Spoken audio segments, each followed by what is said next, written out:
Hi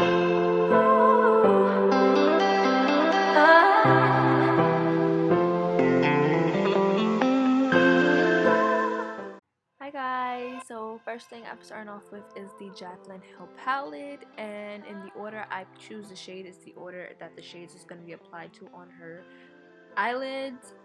So the first shade I start off, I'm going to list them on the screen so that you guys can know, but first things first, I'm patting down the shade and I'm patting as much as I can so that it's pigmented and it's layered evenly on the eyelids. And I'm gonna do this in a circular motion, and I'm gonna bring it all the way to the inner corner of the eye as a starting base.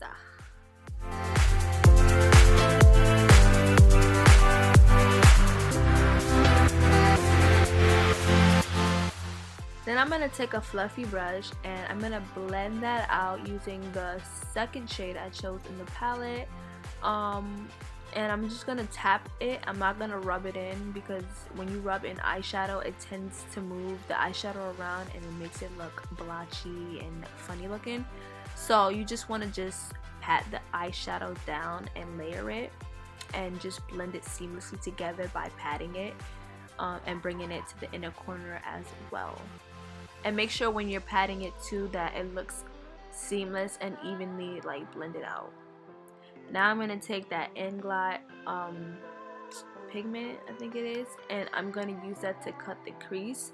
A lot of makeup artists use this technique to cut the lid if they're going to use like a glitter or like a pigment on top of the lid, because it avoids creasing and it just leaves the pigment looking smooth and seamless. So I'm just cutting the crease with the MAC brush. Yes, that's a MAC brush.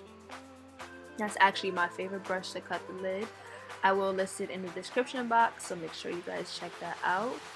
And then next I'm going to take the NYX pigment. I forgot what shade that was. Oh, no, that's not next. I'm sorry. I'm gonna take the black eyeshadow and I'm gonna kind of put it on the outer corner where the end of the crease meets, so that there's not like a weird looking area there, if that makes sense. And I'm just gonna blend that out. She has hooded eyes, so I kind of wanted to give the what's the word? Give the illusion, yes, that's the word. Give the illusion that she has bigger eyelids. So I'm gonna take that NYX pigment, and I forgot the shade. I'm actually gonna have everything listed in the description box, but I just patted that over the lid so it looks like a glitter on top. It doesn't even look like pigment, it looks like glitter. Her skin was already primed and prepped beforehand, which is why like you see the foundation already on top of her forehead. So yeah, I'm just gonna take the Maybelline Fit Me foundation. I use this foundation for all my clients. I tend to mix it with the other Maybelline foundation, so that it's like more full coverage, but she didn't really need that much coverage on her skin. And this foundation is actually full coverage, because I think this is this is the one for the oily skin type. So yeah, I am using that and I'm patting it down with the brush. As you can see, everything is better when you tap. If you move it around, it's just not gonna look right. So as you can see, I'm just tapping everything. The foundation, eyeshadow, everything needs to be tapped. Nothing needs to be swept and sweeping around, and none of that. That's out the window. But yeah, I'm just taking that foundation all over.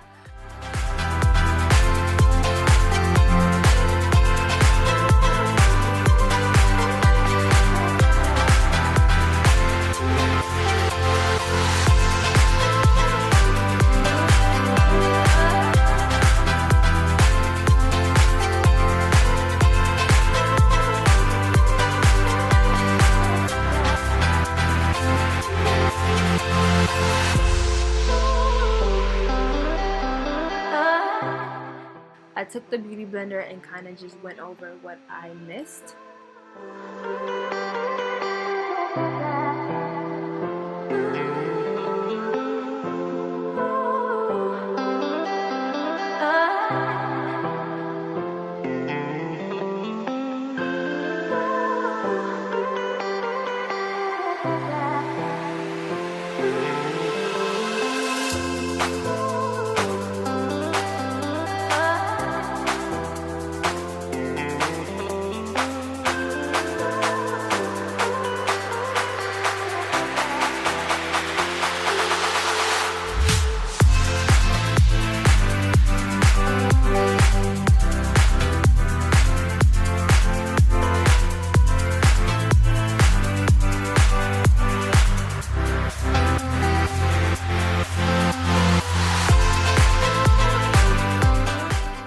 this is a tip that all makeup artists or any like beginners should know, is that when you are applying the concealer and the contour color together, to make it look nice and seamless and evenly blended, you want to always go back and forth and swish in between.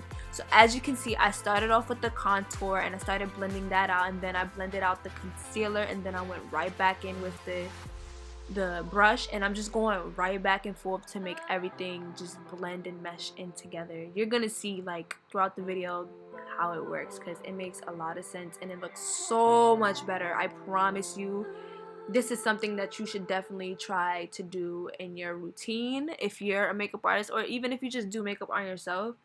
This is literally the best thing you could do. Like, as you can see, like I tapped out the concealer on her forehead, and then I'm like blending it out, and then you see how seamless that just blended together. Like, oh my god.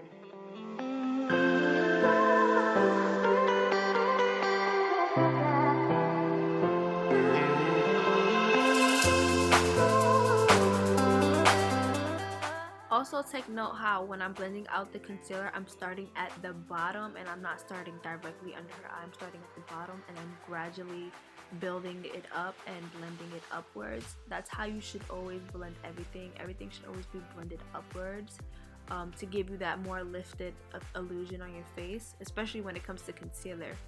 And as you can see, like I told you guys before, I'm just going back and forth with the brush and the blending, the beauty blender.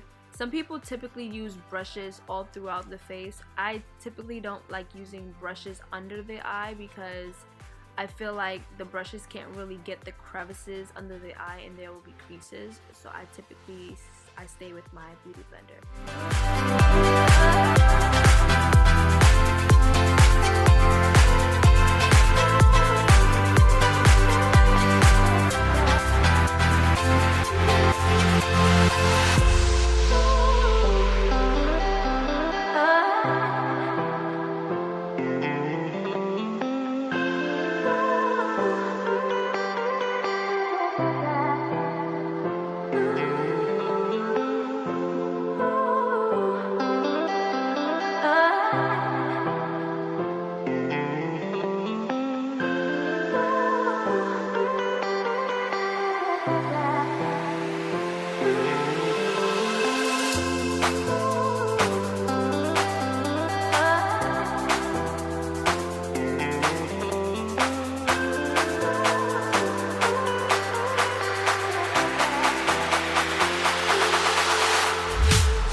So here I'm taking the Patrick Star powder, and I'm using the beauty blender for under her eye. And as you can see, that's another step that you guys should take note of when you're setting your client's face or setting your face in general. You always want to tap off the excess off the beauty blender on your palm of your hand or anywhere else and get that excess off, because if you put too much of the powder, it's just gonna make the skin look really dry. And I noticed that over time, like I used to just go right in with the powder and it would make my clients look really dry. And then I used that technique and I started to notice the difference in like the powder and using less powder.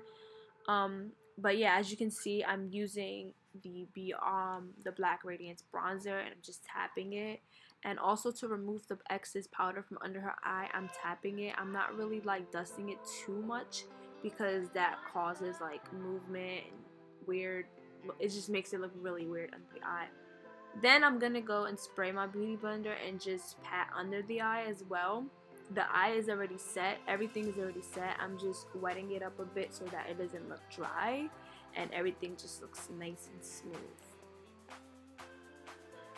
Now I'm gonna take the Anastasia Beverly Hills highlighting palette, and I'm going to make her smile. Typically, I just tell my clients to smile so that I can get their cheekbones and get the high points, so that when they smile in the pictures, that's exactly what you're gonna see. and I love this highlight for medium skin tones and dark skin tones. Yeah, you see how bomb that looks? Oh my god, that's crazy. She was feeling herself throughout this whole video. I didn't even finish and she was already taking pictures of everything. Like, I don't understand. But when you're applying the black stuff under the eye, you always want to make your client look the opposite way of where your brush is, and so that they don't tear up.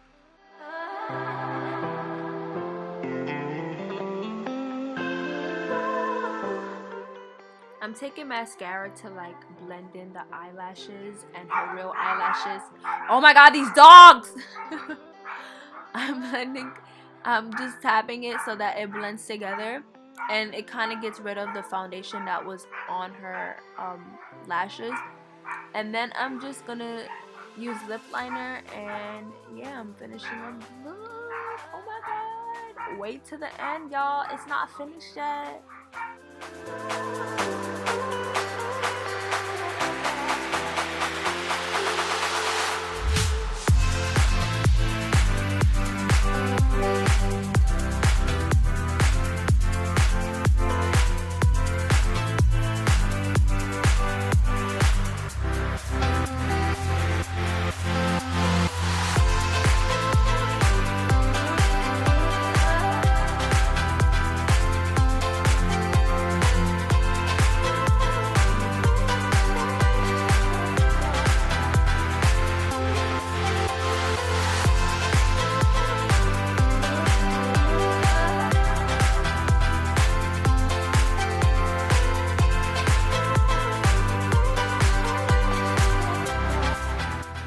Outro, so this is the outro, and yeah, that's the final look. That's how everything pulled together. Nice glam beat, you heard? You heard?